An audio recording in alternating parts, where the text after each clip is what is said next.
मैं अम्बाला से दिल्ली जा रही थी। शाम के 5 बज चुके थे। ट्रेन लेट थी। वैसे तो ट्रेन 4 बजे तक स्टेशन पे पहुंच जाती थी, लेकिन आज बारिश की वजह से ट्रेन पूरा 1 घंटा लेट थी और अभी भी ट्रेन का कुछ अता पता नहीं था। इंतज़ार करते करते 1 घंटा हो चुका था। सर्दियों का मौसम था, दिन छोटे और रातें लंबी। यही वजह थी कि अभी सिर्फ 5 ही बजे थे और रात हो गई थी। मैंने अम्बाला की टिकट ली और वेटिंग रूम में बैठ गई। वेटिंग रूम में एक आदमी, औरत और बच्चा फैमिली थे और दूसरा आदमी अकेला सफ़र कर रहा था। वो देखने में 45 से 50 साल का लग रहा था। बाहर बहुत तेज़ बारिश हो रही थी। अंधेरा और सर्दी बढ़ती ही जा रही थी। मुसाफिर भी बहुत कम थे और क्यों ना होते। इस तरह के मौसम में कौन सफ़र करता है। मैं भी ना करती अगर कोई मजबूरी ना होती। मेरी नानी का घर अम्बाला में है। वो बहुत बीमार थे और सब लोगों को लग रहा था कि शायद उनका आखिरी टाइम आ गया है। और सभी बहन भाइयों में से मेरे नानी के साथ बहुत ज़्यादा लगाव था, जिस वजह से मैं सुबह होने का भी इंतज़ार ना कर सकी और सीधा ऑफिस से आते ही थोड़ी पैकिंग की और स्टेशन आ गई। रास्ते में ही बारिश शुरू हो गई, लेकिन फिर भी मैं वापस ना गई। शायद अपनों का प्यार यही होता है जो हमें खींच लाता है। अब 5:30 हो चुके थे, लेकिन ट्रेन आने का नाम ही नहीं ले रही थी। बारी बारी से दोनों आदमी ट्रेन के बारे में पूछ कर आई, लेकिन उनका कहना था कि बारिश की वजह से ट्रेन लेट है, 15 मिनट में पहुंच जाएगी। लेकिन 15 मिनट बोले को भी आधा घंटा हो गया था। वेटिंग रूम में एक बूढ़ा आदमी आया। उसने गर्म चादर ली हुई थी, लेकिन वो बिल्कुल भी गीला नहीं था।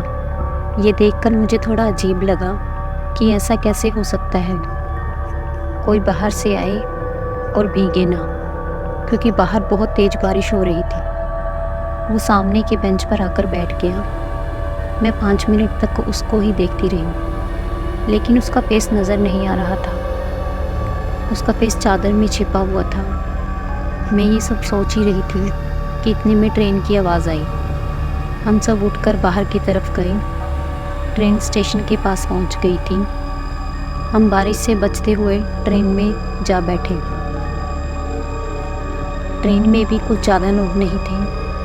मैं अपनी सीट देखकर खिड़की के पास बैठ गई। मैंने पीछे मुड़कर देखा तो वो बाबा मुझे कहीं नज़र नहीं आए, पर पता नहीं क्यों मेरा दिमाग बार बार उसी तरफ जा रहा था। ट्रेन चल पड़ी और मैंने चैन की सांस ली। पता नहीं कब मेरी आँख लग गई। आँख खुली तो ट्रेन बहुत तेज़ी से चल रही थी। मैंने खिड़की से बाहर देखा। बाहर बहुत अंधेरा था। दूर दूर तक कोई लाइट नहीं थी। एकदम से चलते चलते ट्रेन रुक गई। ब्रेक बहुत जल्दी में लगाया गया था। आसपास बैठे लोग परेशान हो गए कि एकदम से ट्रेन क्यों रुकी। कुछ लोग तो ट्रेन से नीचे भी उतरकर देखने गए कि आखिर ट्रेन क्यों रुकी है। मैंने एक आदमी को अपनी तरफ आते हुए देखा तो मैंने उनसे पूछा कि ट्रेन क्यों रुकी है।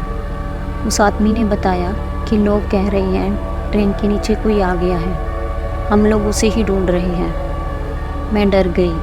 मुझसे कुछ ही दूरी पर एक औरत बैठी हुई थी, तो वो भी मुझसे पूछने लगी कि बेटी क्या हुआ, ट्रेन क्यों रुकी है। मैंने उन्हें सब कुछ बताया। वो भी डर गई। पूरी ट्रेन में एक डर सा बैठ गया था। मेरे सामने फिर वही बुढ़ा आदमी आकर बैठा जिसे मैंने स्टेशन पर देखा था। तो इस बार मैंने उनसे बात करने की सोची, लेकिन एकदम से ट्रेन की लाइट कम हो गई, जिस वजह से अब फिर मैं उनका चेहरा नहीं देख पा रही थी। पर फिर भी मैंने हिम्मत करके पूछ ही लिया, बाबा कौन आया है ट्रेन के नीचे, कुछ पता चला? तो उन्होंने बोलना शुरू किया और उनकी आवाज़ साफ सुन रही थी, कोई नहीं आया ट्रेन के नीचे। मैंने उनसे पूछा, बाबा सब तो कह रही हैं कि ट्रेन के नीचे कोई आया है, तो फिर आप क्यों कह रहे हो कि ट्रेन के नीचे कोई नहीं आया? आप इतने विश्वास के साथ कैसे कह सकते हो? तो वो बोले, ये सब मिले हुए हैं। ड्रामा करते हैं। मैंने पूछा, ड्रामा? कैसा ड्रामा और कौन कर रहा है ड्रामा? तो उन्होंने बताना शुरू किया। कुछ साल पहले की बात है, तब ये इलाका बिल्कुल वीरान था। यहाँ से कुछ दूर एक गांव था। वहाँ एक छोटा सा परिवार जिसमें एक आदमी, उसकी बीवी और उनका एक बेटा रहता था। वो बहुत गरीब थे। उस आदमी और उसकी बीवी ने सोचा कि उनकी तो जैसे कैसे करके गरीबी में ज़िंदगी निकल गई, पर वो नहीं चाहते थे कि उनका बेटा भी उन जैसी ही ज़िंदगी जिए। इसलिए उन दोनों ने फ़ैसला किया कि जो कुछ उनके पास थोड़ा बहुत है वो बेचकर अपने बेटे को शहर में पढ़ने के लिए भेजेंगे। उन्हें उम्मीद थी कि शहर में पढ़कर उनके बेटे को कोई ना कोई अच्छा काम मिल जाएगा, जिससे उनका बुढ़ापा भी थोड़ा आसान हो जाएगा। उन्होंने वैसे ही किया। जो कुछ उनके पास था और कुछ लोगों से उधार लेकर उसे शहर भेज दिया। वो दिन रात यही सोचते रहते थे कि उनके भी कभी अच्छे दिन आएंगे। लेकिन एक रात जब 11 बजे का समय था, वो दिन में थक हार कर खाना खाकर सो गए थे। उनके ही गांव का एक लड़का आया और तेज तेज दरवाज़ा खटखटाने लगा। वो दोनों डर गए कि इस समय कौन आ सकता है। लेकिन दरवाज़ा खोलते ही वो लड़का अंदर आया और जल्दी से आकर अंदर से दरवाज़ा बंद कर लिया और थोड़ी सांस लेकर बोला कि आपका बेटा जेल में है। ये सुनकर वो दोनों बहुत घबरा गए और उनके पूछने पर उस लड़के ने बताया कि उनका बेटा और किसी नामी पॉलिटिशियन की बेटी ने भागकर शादी कर ली। लड़की के घर वालों को जब पता चला तो उन्होंने बदनामी के डर से आपके बेटे को मर्डर के झूठे केस में फंसाकर जेल में डाल दिया था। लेकिन पता नहीं कैसे वो जेल से भाग गया और सबको लगता है कि वो अपने घर यानी कि आप लोगों के पास आया है। इसीलिए वो लोग पुलिस के साथ यहीं आ रहे हैं और वो बहुत गुस्से में है। आप लोगों के साथ वो कुछ भी कर सकते हैं। ये सुनकर उन दोनों के पांव से ज़मीन खिसक गई। तभी लड़का बोला कि आप लोगों का यहाँ रहना सही नहीं है, क्योंकि वो कभी भी यहाँ पहुँच सकते हैं। वो दोनों घबरा गए, लेकिन फिर भी उस आदमी ने हिम्मत नहीं हारी। अपनी बीवी को साथ लेकर वो निकल पड़ा। अपने गांव से कुछ दूर वो पहुँचे ही थे कि उसकी बीवी थक गई और थक कर वहीं बैठ गई। वहीं कुछ दूरी पर उसकी बहन का घर था। उसने अपनी बीवी को वहाँ छोड़ा और खुद भागने लगा। वो ट्रेन की पटरियों के साथ साथ भाग ही रहा था। उसे ट्रेन की आवाज़ सुनाई दी। वो चाहता था कि ट्रेन में चढ़ जाए ताकि शहर जाकर वो अपने बेटे को ढूंढ सके, और फिर जब कुछ दिन बाद सब शांत हो जाए तो वो अपनी बीवी को भी यहाँ से ले जाएगा।